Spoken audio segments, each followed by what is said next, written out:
Howdy y'all, Banjo Ben and Jake Stogdill here at the Banjo Ben's General Store. Around the table again, a little bit more table talk. Today, Jake, we're talking more guitars, and this time it's all about our newest brand that we've just become a dealer of, Santa Cruz Guitar Company out of California. This is one we're very excited about. Oh yeah, and big time. What I'd like to do today is just talk about the story of how we came to be dealers. It's been a long relationship that we've had with those guys. And then a bit about what we have in stock now and what we've got coming soon. Mm-hmm. And then just what we personally think about Santa Cruz guitars. Yeah. Obviously, we're big fans, or we wouldn't be carrying them in the store. That's what we do here at the General Store, is we stock stuff that we love to play and use. Mm-hmm. When did you first remember hearing about Santa Cruz guitars? What was the context? Oh man, it was a long time ago. Yeah. When I first started playing, I was probably 15, 16 years old, something like that. And it was through Tony Rice, obviously. Yep. Like he was playing a guitar that looked very much like this Tony Rice model that you have in your lap. Mm-hmm. And I actually, early on, I was probably in my early 20s, I was able to acquire a Santa Cruz. Oh, cool. I didn't know that. Yeah, a Dreadnought pre-war model. They call it PW, DPW. And that guitar was awesome. It was with me for a long time. And they, you know, like high-end, high-quality guitars do, it gained in value to the point where I was at a festival once and someone offered me what I thought was stupid money for it. So being a young kid, I sold it, and I wish I wouldn't have. Yeah. You know, so, because they're even more than that today. You know. Yes, they are. How old was that guitar? Do you know what year it was built in? Let me think about it. It probably would have been like a 2002 model, something like that. I don't know, somewhere early 2000s. Yeah. Yeah, it was a new guitar when I bought it. So. Well, there's lots of wonderful content out there about Santa Cruz guitars, particularly the partnership that they did have with Tony for so many years, and Tony speaking about Santa Cruz guitars and why he went with them for a signature model. Mm-hmm. This is a Tony Rice guitar, our model here. Of course, they have a couple different ones, right? Mm-hmm. So tell us the difference between this one and the other Tony Rice models that Santa Cruz carries. Well, the biggest one, so first off, kind of a qualifier is that with Santa Cruz, you can get so much customization in anything you want. Like even the Tony Rice model, there's all different kinds of ways we can order it with different wood combinations and inlay and binding patterns and stuff. What you see there is just the basic kind of Tony model, you know. Alaskan spruce top, Indian rosewood back and sides. Appointment wise, it's just the classic Tony Rice model. But their other one is called the Professional, you know, and it's the biggest difference historically between the two has been the Brazilian rosewood, compared to your more easily findable and affordable rosewoods like East Indian, etc. Yeah. So, well, I've been very impressed with these that come in the store. We got 4 initially. We just placed a custom order for 4 more, and we have some different kinds of guitars coming. It was a lot of fun to meet with Santa Cruz and walk through that ordering process and just pick out piece by piece. Mm-hmm. I've never built a guitar like that. Yeah. Just like, yeah, sure, let's have that, let's have that. So we picked every spec all the way from the tuners to, of course, the nut width and the various shadings and finishes. Mm-hmm. All your wood selections, of course, the inlays, where we want the logo, whether we have it here at the 12th fret or on the headstock. And we got a little bit of everything coming, including some smaller body guitars that I'm excited to get. I think the first Santa Cruz I remember playing was more of a parlor style guitar, and I remember being very impressed at how big it was for the smaller body. And you see a lot of bluegrassers playing the smaller body guitars out there from Santa Cruz, which might surprise you at first, but not really, not if you play them. Yeah. Well, at Santa Cruz, with some of their small bodies, and we got one like this on the way, they make them with a deeper chamber, you know, which gives you a lot more of a fullness to the sound too, you know. So, they're just incredible instruments. In addition to this one, you know, we got another, just a D model Dreadnought, which has kind of some Tony Rice appointments and then a pretty sunburst. And then like the vintage Jumbo, which is like an old Gibson, has that classic balanced, dry tone. Man. Yeah. Look at that. Yeah, kind of the beauty in this one is its simplicity, you know, and that sunburst, they do an excellent job. And then we have an RS model, which is a really cool guitar. It's like a slope shoulder. Yeah, it's a slope 12 fret. kind of like the 30s Martins in a way, you know. It's got a really cool herringbone there. Yeah, it's a form of herringbone, but it's even more complex and ornate than traditional herringbone. Yeah. That's a mahogany guitar too. Well, you know, Santa Cruz are on the higher end of the price range. Yeah. Guitars, so they're not for everybody. People that know what the guitars are, they understand why they cost so much. And let's just talk a bit about Santa Cruz's philosophy there in making guitars. They definitely do not make as many guitars as they could. That's just not the way they go about it. They're making very few guitars a year, making sure to keep that artisanship, craftsmanship, very individualistic with every single guitar. Again, that's what I loved about becoming a dealer with them. It wasn't like, hey, here's the guitars that you can select from. Which ones do you want? Or here's the ones that we have to send you. Yeah. It was let's build y'all's dream guitars, and I got to try to play the role of our customers, of like what would they think is super cool. Right. At the same time, if you're watching this and you want to put in a custom order for a Santa Cruz, you can call us and we can walk through that process with you. And they will actually put your guitar, if a customer's ordered it, they'll put it in front of the line, above and beyond the other guitars that we've already ordered. Right. Yeah. That's pretty cool too. Yeah.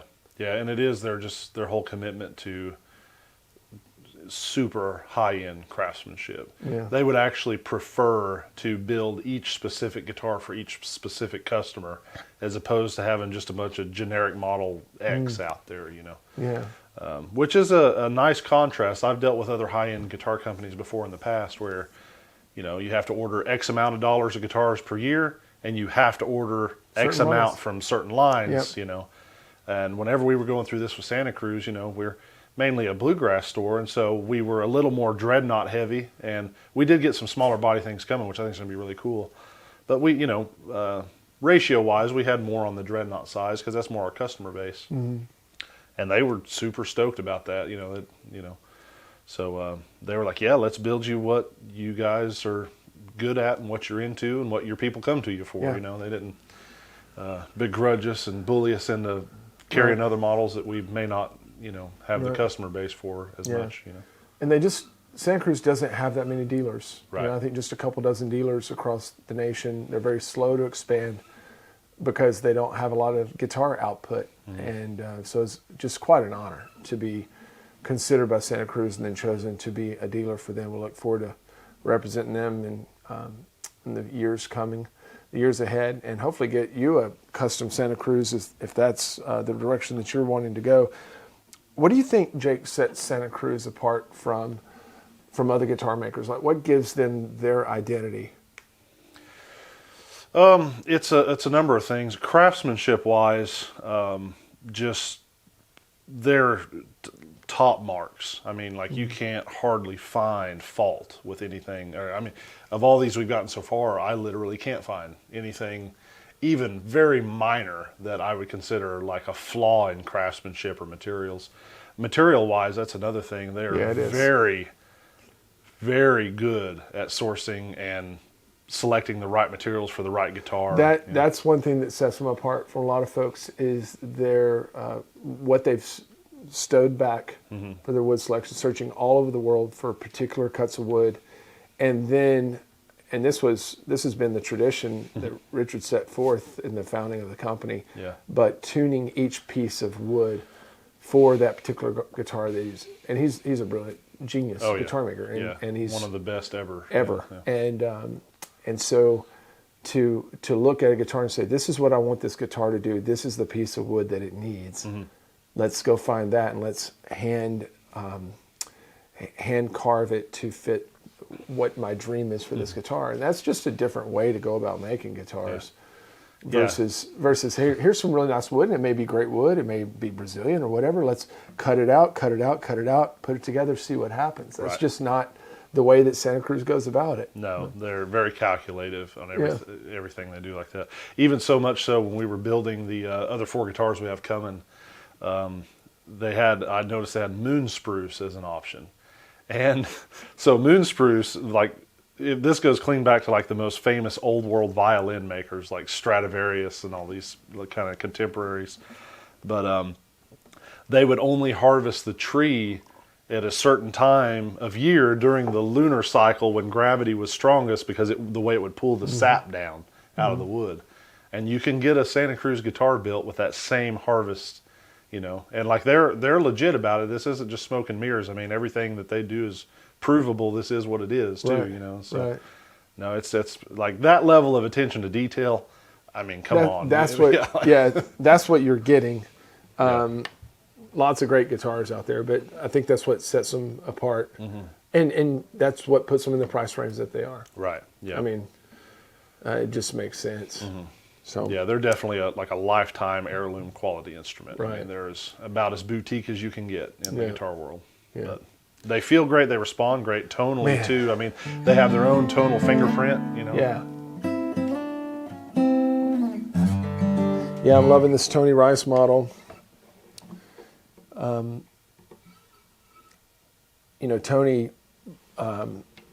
had several of these Tony Rice models that he played various places, various albums. I got to play one of them that he used, I think, on the Tone Poems record. Okay. And maybe that was the first time that I really played a Santa Cruz Dread that I really remember. And it was, of course, set up very low according to Tony's specs.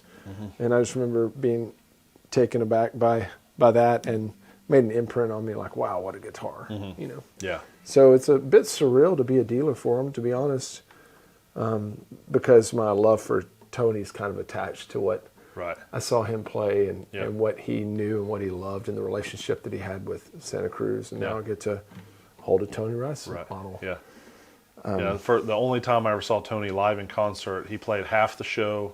It was 2 sets, and it was just him. It wasn't like part of a festival. It was just him doing a little intimate. There was only like 100 people that were ticketed to go, right, to watch it. And he played half the set with his old trusty Martin, which this is kind of patterned after. You know, the whole reason for this guitar is he wanted a new guitar that he could gig with that gave him very much the same feel and response that his old Martin did. And so that's where he worked with them, with Santa Cruz, on developing that. And then the second half, he played a guitar that looked exactly like that by Santa Cruz. So it was just always almost synonymous with Tony Rice, that guitar. You know, so. Yeah, well, again, if you're interested in learning more about Santa Cruz, we're happy to teach you what we know. We're still learning about them too, from the dealer side of things. But if you're wanting to build that lifetime guitar, something that is unique to only that guitar, nothing else like it, I recommend you give us a call and let's walk it through that build process. You can see the options that are there on their website. You can actually do a build a guitar there, or we can help you go through that, because you'll probably have some questions as you run into some various specs. But I'm very excited to see what kind of builds we get come through the door. Yeah, and even more excited to get them first. Yeah, right. And play them. Before we send them to the customer. Yeah. Very gently. Right. Yeah. Just making sure that it's exactly what they ordered. Right. And the potential there is the customer may never even know that we had it. That's right. It may end up at Ben's house or at my house. Yeah, I don't know when they're going to ship us that Santa Cruz. Yeah, it was supposed to be here a couple of weeks ago. I would probably never do that. No, never. But no, they're that good. They're that tempting, you know. Yeah. So. They're super stoked. So, thanks to the Santa Cruz folks for trusting us as a dealer. And again, if you want to hear any of these that we have in stock, we have product pages built for these guitars where we tell you about the specific instrument, its specifications, and also play a little for you too. Thanks for your support of the Banjo Ben General Store.